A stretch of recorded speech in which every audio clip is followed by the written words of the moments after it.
이번 시간에 학습하게 될 학습 목표와 학습 내용을 확인해 보세요.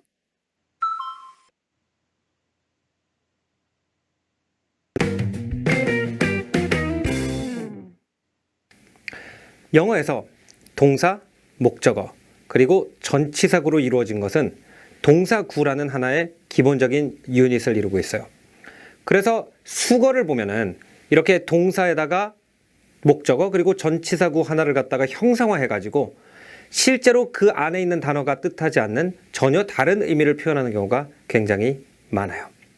그래서 우리 이제 이걸 해부를 할 수가 있는 능력이 생겼기 때문에 영어에서 관용적으로 이용되는 몇 개의 수거를 보면서 이게 어떻게 짜여져 있는지를 갖다 한번 분석해보고 다시 맞춰보는 시간을 가지려고 합니다.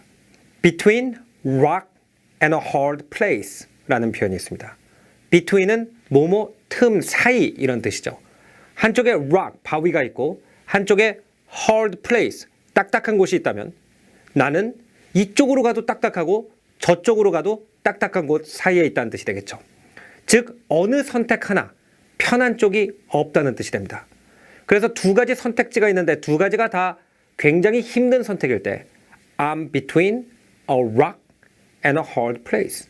돌과 딱딱한 것 사이에 있다라고 얘기를 해요. 자, beat around the bush. around라는 거는 그 주변, 그 부근이라는 뜻이 되고 beat이라는 거는 때린다는 뜻이 되죠. beat around the bush는 그럼 무슨 뜻일까요? 옛날에 이렇게 오리 같은 거를 사냥을 할 때요.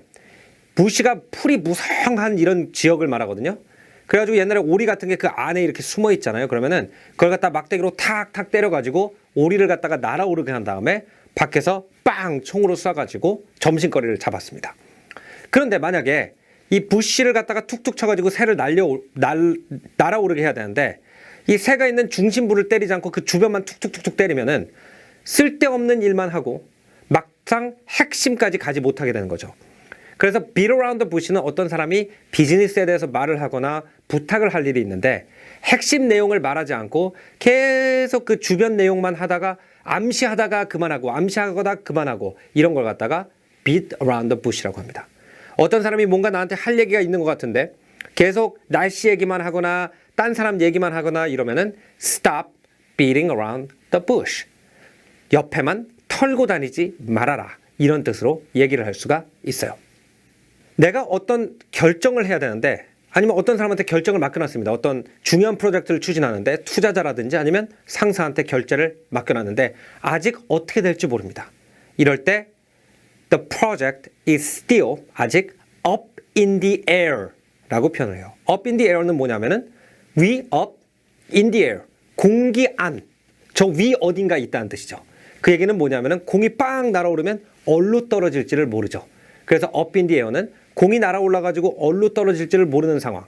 즉 아직 결론이 정확하게 어떻게 날지 모르는 상황이라는 뜻으로 자주 사용됩니다. 그래서 흔히 쓰는 말이에요. 어떤 사람이 How's your project going? 지금 프로젝트 어떻게 돼가? 그러면 up in the air. 아직 결론이 어떻게 날지 정해지지 않았다. 이렇게 한마디로 표현을 할 수가 있게 되는 거죠. In hot water. 뜨거운 물 속에 들어가 있다. 이것은 무슨 뜻이 되느냐? 뜨거운 물 속에 있으면 내 몸이 부글부글 끓고 굉장히 급한 상황이겠죠. 뜨거운 물에 떨어졌다 그러면 바로 나오지 않으면 죽을 수도 있습니다. 그래가지고 굉장히 급박하고 힘든 상황에 있어가지고 허둥지둥 어쩔 줄을 모른다 이런 뜻이 됩니다. 그냥 상상을 해보면 돼요. 갑자기 우리가 걸어가다가 잘못해가지고 어디 떨어졌는데 그 물이 부글부글 끓고 있다. 그러면 빠져나오기 위해서 비명을 지르면서 허둥지둥 할 텐데 너무 급하게 허둥지둥 하다 보니까 오히려 거기서 빠져나오지 못하는 그런 상황이 되지 않겠습니까? 그래서 in hot water 그러면은 정말 급한 상황이라서 정신을 못 차리겠다 이런 뜻으로 사용됩니다. 너 그거 정확하게 맞췄어. 그럴 때 hit the nail on the head 이렇게 얘기를 합니다. hit은 때리다는 뜻이죠. 그리고 nail 못이라는 뜻이고 on the head 못을 보면은 못에도 머리가 있지 않습니까? 위에 이렇게 똥 나온 부분 그걸 갖다가 제대로 쳤다라는 뜻이죠. hit the nail on the head는 어떤 뜻이냐? 못질을 해보신 분들은 알겠지만 이 못을 붙잡고 위에 헤드를 딱 정확하게 치면 한 번에 쑥 못이 들어갑니다. 근데 위를 때리지 헤드를 때리지 못하고 약간 빗나가게 때리면 못이 휘어져 버려요. 그래가지고 hit the nail on the head 이러면은 못의 머리 부분을 쳐가지고 한 번에 빵 뚫었다. 그러니까 너가 하려고 그러는 일을 갖다가 정확하게 핵심적으로 순식간에 해냈다는 뜻이 됩니다. 이건 주로 말을 할 때 많이 쓰이는데요. 내가 beat around the bush를 하고 있습니다. 정확하게 그 사람한테 할 얘기를 안 하고 이렇게 여러 가지 이렇게 빙빙 돌려서 얘기를 하고 있는데 그 사람이 너 이런 얘기 하려고 한 거지? 라고 빵 맞춰버렸을 때 wow, you hit the nail on the head 이렇게 얘기를 하게 됩니다. 자, 앉다는 단어 sit, 그 다음에 위라는 단어 on에다가 울타리를 뜻하는 fence를 붙이면 울타리 위에 앉아있다는 뜻입니다. 울타리 위에 앉아있는 게 어떤 상황인가요? 들어갈지 나갈지 모르는 상황이죠. 이 울타리에 앉아있는 사람은 아마 밖에 나가는 게 유리하게 되면 바로 도망칠 것이고 안으로 들어가는 게 유리하게 되면 바로 들어올 것입니다. 그래서 어떤 사람이 sit on the fence 하고 있다고 그러면 저 사람이 박쥐처럼 아직 편을 갖다가 정확하게 정하지 않고 상황을 보면서 눈치를 보고 있다라는 뜻이 돼요. 그래가지고 저 사람이 sit on the fence 그렇게 얘기를 하면은 그닥 좋은 표현은 아닐 겁니다. 자, 다음 표현 보겠습니다. pull, 땡기다는 뜻이죠. out, pull out은 뭔가 안에서 이렇게 끄집어내다라는 뜻이겠죠. 땡겨 바깥으로 땡기다라는 뜻이니까 pull a rabbit, 토끼를 out of a hat, 모자에서 토끼를 끌어내다. 이게 도대체 무슨 그림일까요? 여러분 요즘 유행하는 마술쇼를 보면은 마술사들이 모자에서 토끼를 갖다가 딱 끌어내는 모습을 보면서 저거 어떻게 했지라고 생각하는 경우가 많이 있습니다. 물론 마술사한테는 굉장히 당연한 일이겠지만 우리처럼 마술을 모르는 일반 사람들이 봤을 때는 굉장히 신기한 일이 되겠죠. 그래서 일반 사람들이 이해하지 못할 정도로 어려운 일을 갖다가 어떤 노하우를 가지고 있기 때문에 순식간에 해내가지고 사람들을 깜짝 놀라게 하는 것을 pull a rabbit out of a hat, 모자에서 토끼를 꺼낸다라고 표현을 하게 됩니다. 이 수거들은요 다 원래 어떤 그림을 갖다가 느낌을 표현한 건지를 이해를 하면은 우리가 생각하는 것처럼 그렇게 암기로만 공부해야 되는 부분은 아니라는 걸 알 수가 있습니다. 다음 표현 보겠습니다. cry over spilled milk. spilled milk라는 거는 쏟아진 우유라는 뜻입니다. 이미 우유가 쏟아져 있는데 그 위에서 그 우유 over니까 이렇게 우유를 쳐다보면서 울고 있다는 뜻이에요. 물론 이제 어린아이의 경우 엄마가 우유를 가져오라고 그랬는데 우유를 갖다 쏟아버리면 옛날 우유가 굉장히 비쌌거든요.